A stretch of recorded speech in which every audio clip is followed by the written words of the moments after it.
Hello అండి, నమస్తే. ఈ ఇన్స్టెంట్ క్యాండీ తయారు చేస్తున్నాను మామిడికాయలతో. చూడండి, ఇలా పచ్చి మామిడికాయలు తీసేసుకొని చెక్కు తీసుకోవాలండి. పచ్చటి పచ్చ మామిడికాయలు తీసుకోవాలన్నమాట. రా మ్యాంగో తీసుకొని మొత్తం చెక్కు తీసుకోవాలండి. నీట్గా చెక్కు తీసుకొని పూర్తిగా పీల్ చేసుకోవాలండి. ముందు పీల్ చేసుకొని ముక్కలుగా తరుక్కోవాలన్నమాట. సన్నటి ముక్కలుగా తరుక్కొని పూర్తిగా తరుక్కోవాలి. ఇలా చెక్కు తీసుకోవాలండి, పీల్ చేసుకోవాలన్నమాట. చూడండి, పూర్తిగా అన్ని పీల్ చేసినవి ఇవి.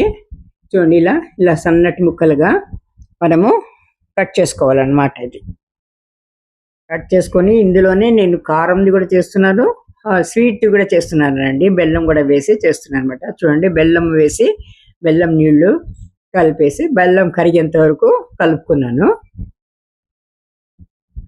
బాగా కలుపుకోవాలి. ఇందులో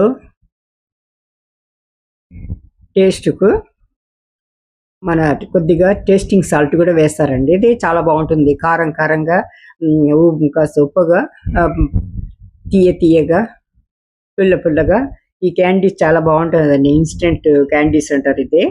దీన్ని కూడా మనము కారం క్యాండీల ఒరుగుల్లాగానే ఎండబెట్టాలి. ముందు ఈ బెల్లం నీళ్ళల్లో బెల్లం వేసుకొని బాగా కరిగేంత చేసుకొని తర్వాత మన తరిగిన ముక్కలంతా ఇందులో వేసుకోవాలండి. నానబెట్టాలన్నమాట. ఒక రోజంతా నానబెట్టాలి పూర్తిగా. ఈ ముక్కలు కావలసినంత ముక్కలు మనం వేసుకొని తరిగినాం కదా, సన్నటి ముక్కలు తరుక్కుంటే మనం తొందరగా ఆరిపోతుంది అనమాట. బాగా కలుపుకోవాలండి. పూర్తిగా ఈ ముక్కలకి పట్టేట్టుగా బెల్లం కూడా వేసి కలుపుకొని, కొంచెం తక్కువ పడితే మళ్ళీ కలిపాను అనమాట నేను బెల్లము. బాగా పూర్తిగా కలిసేట్టు కలుపుకొని మూత పెట్టి పెట్టేయాలండి. ఇది ఒక రోజంతా పెట్టేసి తర్వాత రెండో రోజు మనం ఎండలో పెట్టుకోవాలన్నమాట. అలా ఇది బెల్లం కాబట్టి కొంచెం జిగటగా ఉంటుంది. 3 రోజులు ఎండుతుంది అనమాట. కారంది అయితే, ఉప్పు వేసింది అయితే తొందరగా ఎండిపోతుంది. కానీ ఇది మాత్రము 3-4 రోజులు పడుతుందండి. చూడండి, ఆరిన తర్వాత రెండో రోజు ఆరిన తర్వాత ఇలా ఉందన్నమాట.